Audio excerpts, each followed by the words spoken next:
4 Kings, or 2 Kings, chapter 23. The king sent, and they gathered to him all the elders of Judah and of Jerusalem. The king went up to the Lord's house, and all the men of Judah and all the inhabitants of Jerusalem with him, with the priests, the prophets, and all the people, both small and great. And he read in their hearing all the words of the book of the covenant which was found in the Lord's house. The king stood by the pillar and made a covenant before the Lord, to walk after the Lord, and to keep his commandments, his testimonies, and his statutes with all his heart and all his soul, to confirm the words of this covenant that were written in this book. And all the people agreed to the covenant. The king commanded Hilkiah the high priest, and the priests of the second order, and the keepers of the threshold, to bring out of the Lord's temple all the vessels that were made for Baal, for the Asherah, and for all the army of the sky. And he burned them outside of Jerusalem in the fields of the Kidron, and carried their ashes to Bethel. He got rid of the idolatrous priests whom the kings of Judah had ordained to burn incense in the high places in the cities of Judah and in the places around Jerusalem, those also who burned incense to Baal, to the sun, to the moon, to the planets, and to all the army of the sky. He brought out the Asherah from the Lord's house outside of Jerusalem to the brook Kidron, and burned it at the brook Kidron, and beat it to dust, and cast its dust on the graves of the common people. He broke down the houses of the male shrine prostitutes that were in the Lord's house, where the women wove hangings for the Asherah.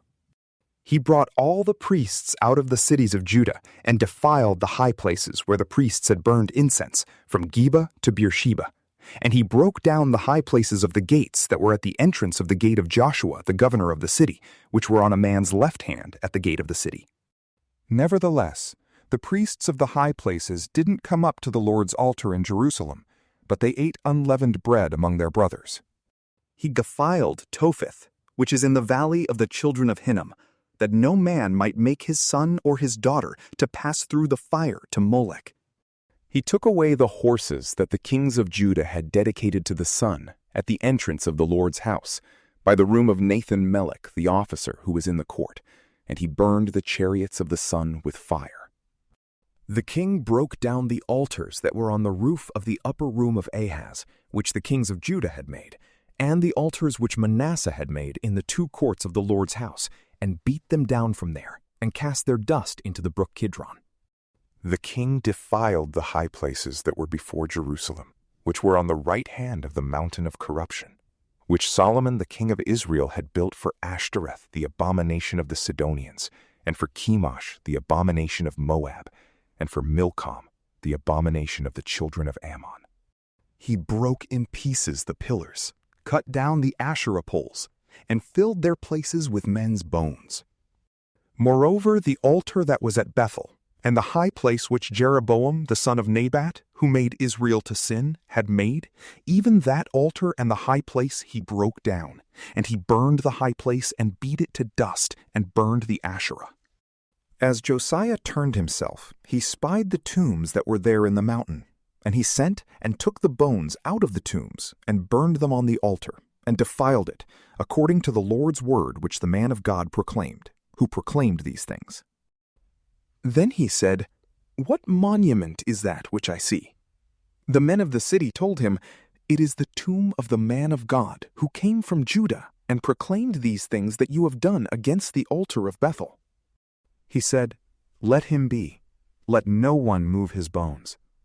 So they let his bones alone, with the bones of the prophet who came out of Samaria. All the houses also of the high places that were in the cities of Samaria, which the kings of Israel had made to provoke the Lord to anger, Josiah took away, and did to them according to all the acts that he had done in Bethel. He killed all the priests of the high places that were there, on the altars, and burned men's bones on them, and he returned to Jerusalem. The king commanded all the people, saying, "Keep the Passover to the Lord your God, as it is written in this book of the covenant." Surely there was not kept such a Passover from the days of the judges who judged Israel, nor in all the days of the kings of Israel, nor of the kings of Judah. But in the 18th year of King Josiah, this Passover was kept to the Lord in Jerusalem. Moreover, Josiah removed those who had familiar spirits, the wizards and the teraphim and the idols, and all the abominations that were seen in the land of Judah and in Jerusalem, that he might confirm the words of the law which were written in the book that Hilkiah the priest found in the Lord's house. There was no king like him before him, who turned to the Lord with all his heart and with all his soul and with all his might, according to all the law of Moses, and there was none like him who arose after him.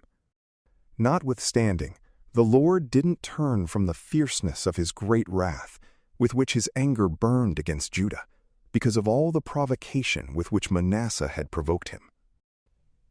The Lord said, I will also remove Judah out of my sight, as I have removed Israel, and I will cast off this city which I have chosen, even Jerusalem, and the house of which I said, My name shall be there. Now the rest of the acts of Josiah, and all that he did, aren't they written in the book of the Chronicles of the kings of Judah?